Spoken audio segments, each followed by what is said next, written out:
우리가 살아가는 이 시대는, 이 세상에는 분명 두 세계가 존재하고 있습니다. 아무도 부인할 수 없고 거부할 수 없습니다. 눈으로 보이는 육의 세계가 있습니다. 반면에 눈에 보이지 않는 영의 세계가 있습니다.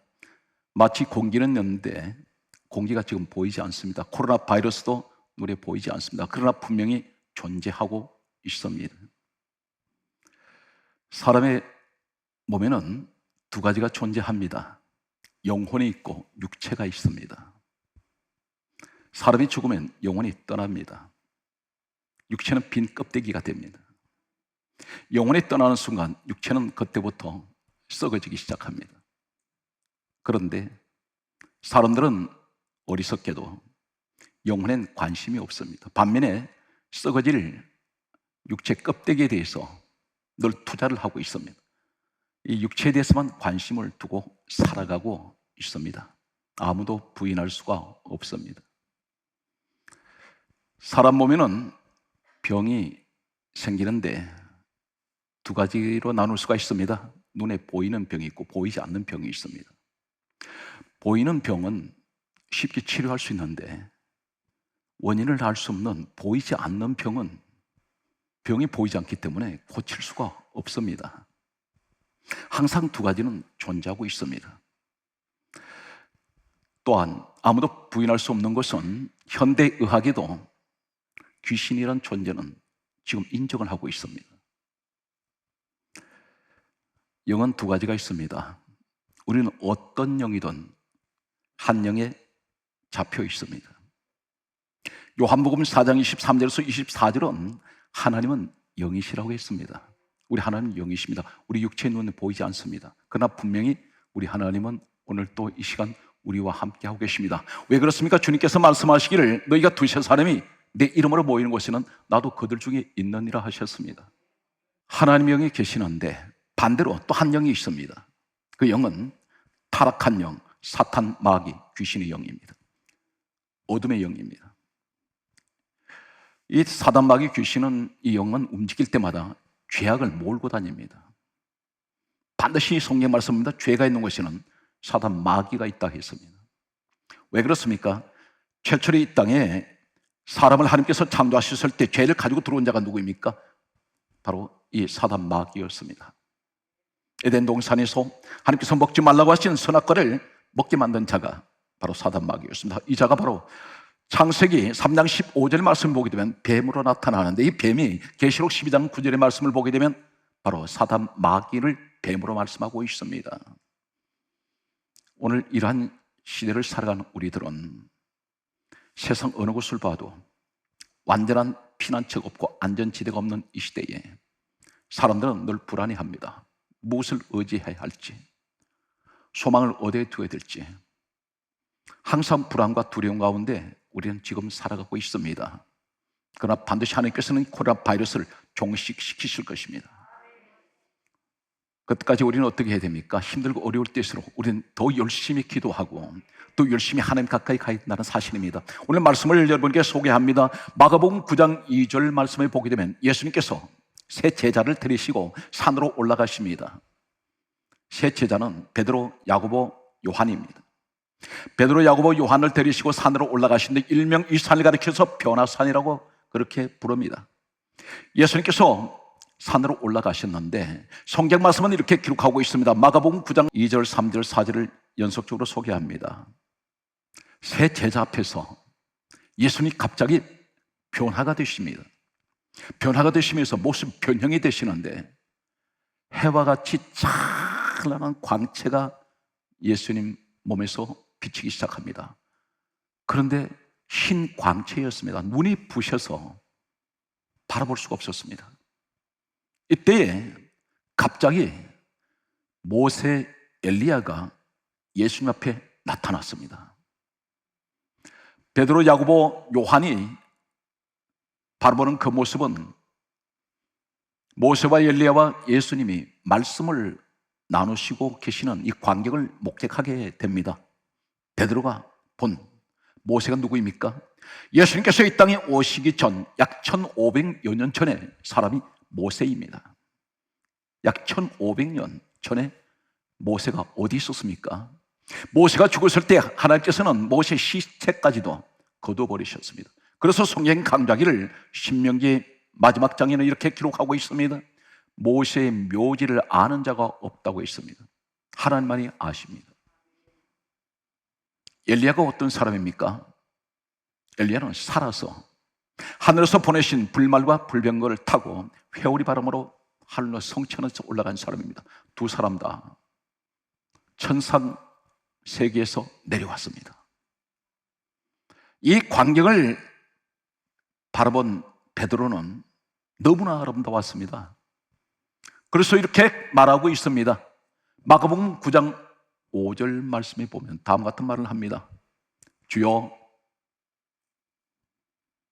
이곳이 너무나 좋사오니 초막을 집을 지읍시다. 이곳에 있고 싶습니다. 이렇게 고백을 하게 됩니다. 모세와 엘리야, 왜 예수님께서는 이 사람들을, 구약의 사람들을 불러내리셨을까요? 이 사람들 바로 누구입니까? 두 정인이었습니다. 성경 마지막 책 계시록 말씀을 보게 되면 계시록 11장 3절 말씀은 이렇게 기록하고 있습니다. 두 정인이 있는데 한 정인은 1261을 예언하는 사람이라고 했습니다. 1261은 3년 6개월입니다. 3년 6개월 동안 예언한 사람이 있습니다. 바로 이 사람이 엘리야인데 성경 말씀은 이렇게 기록하고 있습니다.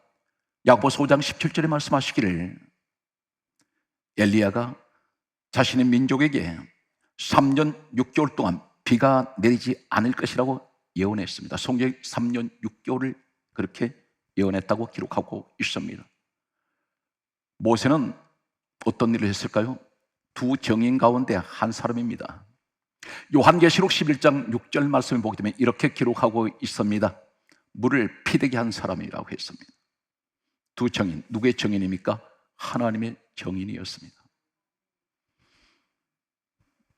베드로는 예수님 몸에서 찬란한 흰 광채가 눈이 부시도록 사방으로 빛이 비치는데 어둠이 하나도 없습니다. 천상의 모습을 보게 됩니다.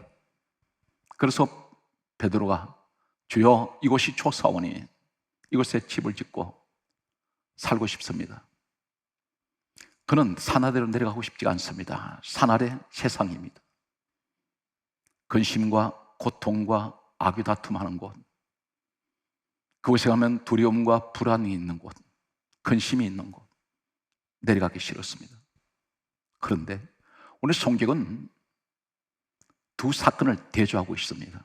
산 위의 사건과 산 아래의 사건을 동시에 보여주고 있습니다. 베드로가 고백하는 주여, 이곳이 좋사오니 이곳에다 집을 짓고 살고 싶습니다. 이 고백을 할 때에 바로 같은 그 시각에 산 아래에는 어떤 일이 일어났을까요? 바로 마가복음 9장 14절에 이하의 말씀 보게 되면 바로 산 위의 사건이 끝나면서 바로 이어지는 내용이 산 아래에는 악한 영, 귀신에게 잡혀서 고통 가운데 죽어가는 사건이 기록됩니다. 마가복음 9장 14절을 보게 되면 사람들이 변론을 하고 있습니다. 변론이라는 이 말은 다투고 있습니다. 싸웁니다. 논쟁합니다. 이 시대는 어느 곳을 가든지 논쟁하고 있습니다. 다툽니다. 뭐 때문에 다툽니까? 귀신 때문에 다투고 있다는 사실입니다. 귀신 들린 한 사람을 통해서 당시의 그 시대의 모습을 보여주고 있습니다. 악한 영이 세상을 지배하고 있다는 것입니다. 이 사람은 고통 가운데 죽어가고 있습니다. 말씀드렸습니다. 사탄 마귀는 같은 무리입니다. 귀신들과 악의 무리들인데 이 무리들이 움직일 때마다 반드시 죄를 몰고 다니고 사람에게 고통을 줍니다. 성경 말씀은 이 사실에 관해서 다음 같은 말씀을 하고 있습니다. 마가복음 9장 22절에 말씀하시기를 귀신이 그를 불과 물에 자주 던졌나이다, 이렇게 고백하고 있습니다. 그런데 이 앞에 무엇이 전제가 됩니까? 죽이려고. 악한 영한테 잡히면 다 죽습니다. 반대로 예수님께서 이 땅에 오신 목적이 무엇입니까? 죽어가는 자 살리러 오셨습니다. 대신 그분이 죽으신 이유가 뭡니까? 우리 같은 죄인 살리시려고 죽으셨는데 악한 영은 절대 그렇지 않습니다. 사단의 목적은 죽이는 것입니다. 사람을 불행하게 만드는 것입니다. 오늘 말씀 앞에 성경 말씀은 이렇게 기록하고 있습니다. 과연 그럴까요? 사건을 소개합니다. 예수님께서 친히 말씀하십니다. 요한복음 10장 10절에 말씀하시기를 도둑이 오는 것은 도둑질하고 죽이고 멸망시키는 것뿐이니라. 세 가지를 말씀합니다. 이 도둑이라는 말이 무슨 말씀입니까? 마귀 사단을 말합니다. 악한 영을 말씀합니다. 왜 그렇습니까? 왜 도둑입니까? 하나님께서 전지 우주 만물을 다 지으시고 사람을 이 땅에 하나님께서 창조하시고 세우셨는데 사단이 들어와서 첫 번째 무엇을 도둑질했습니까? 하나님께서 선악과를 도둑질하게 만듭니다. 그리고 사람의 영혼을 도둑질해 갑니다. 전부 하나님 것인데 이 사단이 도둑이 들어왔습니다. 그리고 주님이 말씀하십니다. 죽이고 멸망시키는 것밖에 없다. 사랑하는 성도 여러분, 분명 우리가 지금 고난 가운데 살아가지만 우리 육체란 이 옷을 입고 지금 살아가고 있지만 그러나 가장 중요한 것은 여러분은 행운아라는 사실입니다. 왜 그렇습니까? 나는 주님께 잡혀 사는 사람이기 때문에 우리 구원의 주를 찬양하시기 바랍니다. 코로나를 분명 우리를 불안하게 만들고 염려하게 만들고 두렵게 하는 것은 사실입니다. 그러나 우리 주님을 생각할 때 우리는 두려워하지 않습니다. 주님이 우리를 지켜주고 계시기 때문입니다. 오늘 성경 말씀은 이렇게 기록하고 있습니다. 마귀 사단이 하는 행동을 소개합니다. 요한복음 13장 2절에 보게 되면 마귀가 가룟 유다에게 예수를 팔려는 생각을 넣었더니 이렇게 말씀하고 있습니다. 사람들은 흔히 이렇게 말합니다. 예수님을 판 자는 가룟 유다야.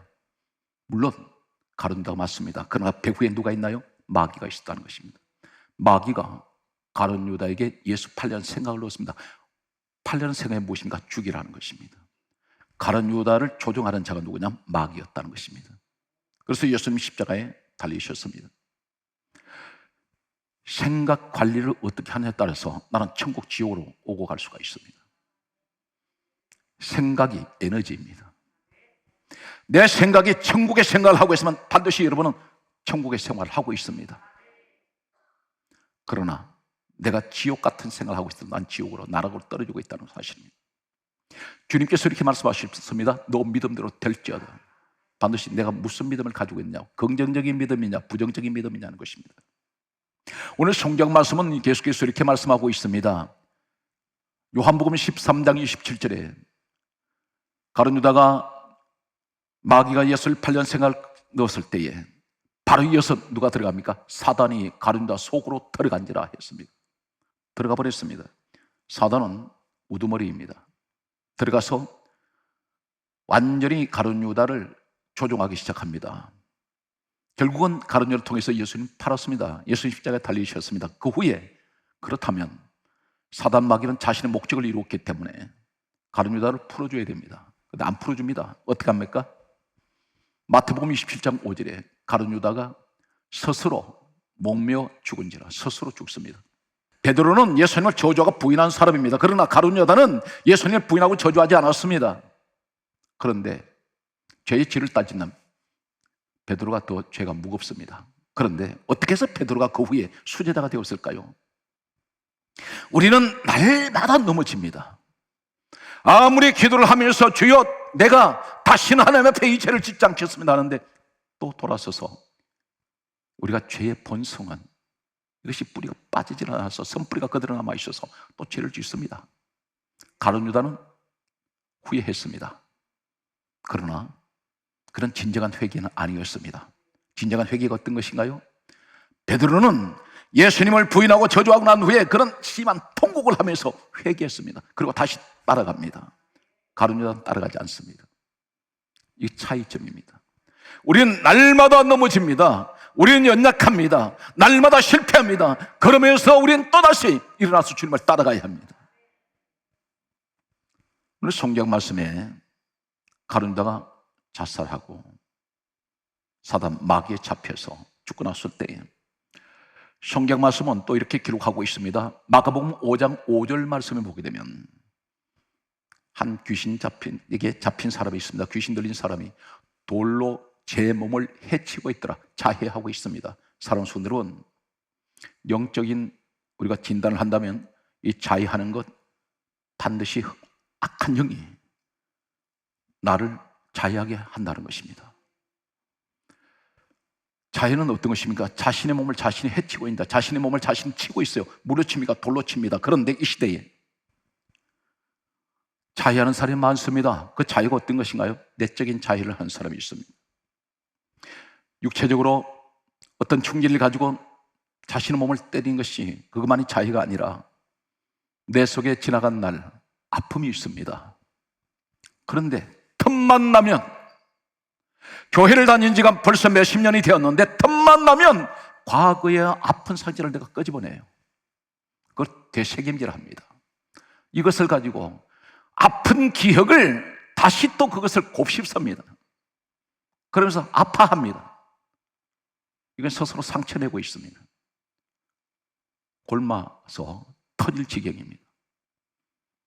때가 되면 꼭 그렇게 아픈 상처를 끄집어내서 이야기를 합니다. 성경은 진정한 예수 그리스도의 사람은 무엇이라 말씀합니까? 누구든지 그리스도 예수 안에서는 새로운 피조물이라. 이전 것은 지나갔으니 보라 새 것이 되었도다. 이전 것은 다 지나갔는데 그것이 상처가 치유가 되잖아요. 왜 그렇습니까? 스스로가 상처내고 있다는 것입니다. 성령님은 치유하신 분이세요. 성령님은 덮으시는 분입니다. 성령님은 가려주시는 분이세요. 오늘 성경 말씀은 이렇게 계속해서 말씀하고 있습니다. 마가복음 9장 22절에 악한 영의 정체를 낱낱이 드러내는 사실을 헬라어, 신약성인 헬라어로 되어 있습니다. 우리가 개역 개정 성경 한글로는 보게 되면 그 뜻을 정확하게 이해하기가 쉽지 않을 때가 있습니다. 소개합니다. 오늘 마가복음 9장 22절에 이렇게 말씀하고 있습니다. 귀신이 그를 죽이려고 자주 불과 물에 던졌나이다. 이 자주란 말이 무엇을 의미하고 있을까요? 자주, 플라키스라는 헬라어를 쓰고 있습니다. 이 플라키스, 이 자주라는 마가복음 9장 22절에 자주, 플라키스, 이 플라키스는 어디에서 유래가 됐느냐면 플래시, 여기서 플래시라는 곳에서 이 단어에서 유래가 되었습니다. 이 말이 어디에 쓰이냐면 자주라는 이 말은 수없이, 수많은 이런 의미를 갖습니다. 같은 단어를 사용하고 있는 내용이 어디냐면 사도행전 11장 21절에 보게 되면 수많은 이 단어가 나옵니다. 수많은. 다시 말씀드려서 사람에게 이 악한 영이 수없이 넘어뜨린다는 사실입니다. 수없이 불가물한 환난을 말합니다. 그 속에다 계속 넘어지게 만듭니다. 그런데 가장 오늘 말씀드리고자 하는 핵심은 악한 영은 도대체 왜 사람을 자꾸 죽이려 할까요? 목적이 무엇일까요? 단순한 죽이려고만 합니까? 아닙니다. 7가지 성경 헬라 원어 속에 나타나는 의미를 소개합니다. 마가복음 9장 22절에 던졌나이다. 어디다가? 불과 물에 던졌습니다. 누가? 악한 영이 던졌다는 것입니다. 뭐 하려고? 죽이려고. 목적이 여기 있어요. 죽이려는 것이 목적입니다. 그런데 던졌나이다. 이 말은 헬라어는 발로라는 단어를 쓰고 있습니다. 발로. 이 발로는 첫째, 마태복음 4장 6절에 던졌나이다. 이 발로의 똑같은 헬라어 단어를 쓰고 있는 내용은 마태복음 4장 6절에 떨어지게 하다, 뛰어내리게 하다, 끌어올리지 않습니다. 계속 떨어지게 만듭니다. 대단히 부정적인 내용입니다. 두 번째, 마태복음 5장 25절에는 옥에 가두다. 악한 영은 사람을 잡으면 죽이려고 하는데, 그런데 못하려고 옥에 가두듯이 사람이 자유를 잃어버리게 만듭니다. 가둬놓습니다. 세 번째는 마태복음 5장 29절은 내던지다. 이 내던지다는 의미가 어떤 것이냐면 헌신짝처럼 갖다 버려버린다는 것입니다. 우리 주님은 한 영혼의 천하보다 귀하다고 하셨습니다.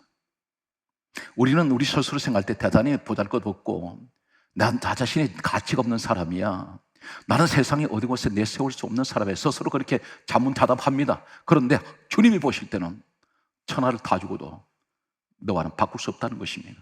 그만큼 우리 영혼을 소중하게 귀하게 여기신다는 사실입니다. 그러나 반대로 이 사탄마귀 악한 영들은 사람의 생명을 경시합니다. 헌신작처럼 던져버립니다. 네 번째, 이 발로의 가장 중요한 의미가 되겠습니다. 마가복음 9장 45절 말씀을 보면 지옥에 던지다는 뜻입니다. 왜 악한 영이, 이 사탄마귀 귀신 영들이 사람을 노리느냐 하면 가장 중요한 대상이 누구인지 아십니까? 바로 오늘날 주님 안에 들어와 있는 성도란 사실입니다.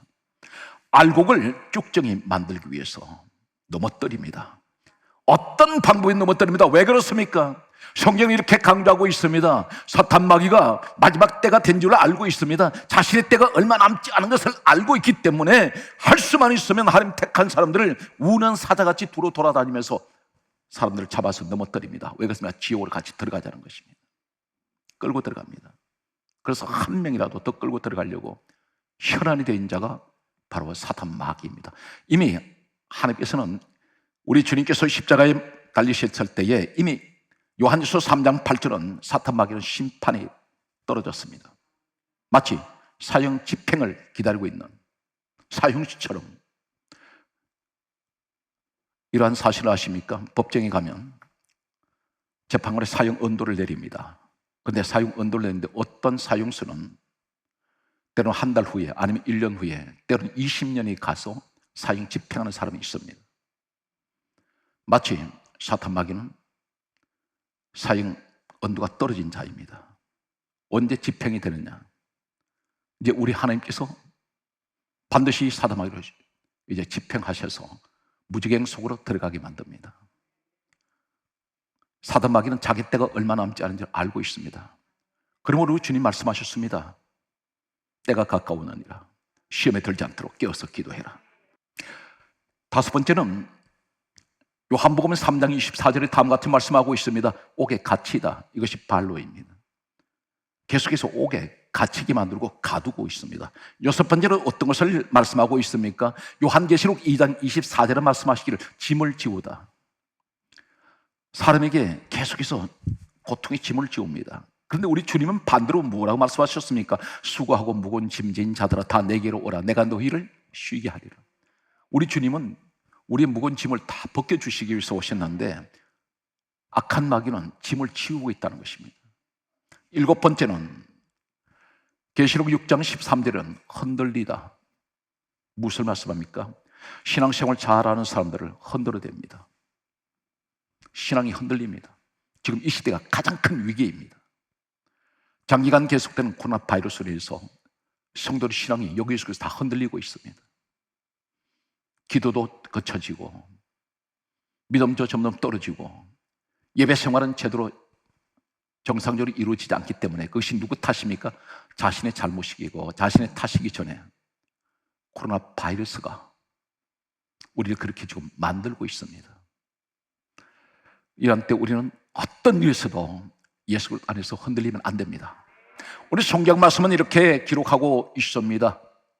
그러므로 우리가 어떻게 해야 되겠습니까? 이 위기를 만난 이때에 예수님께서 산에서 내려오셨습니다.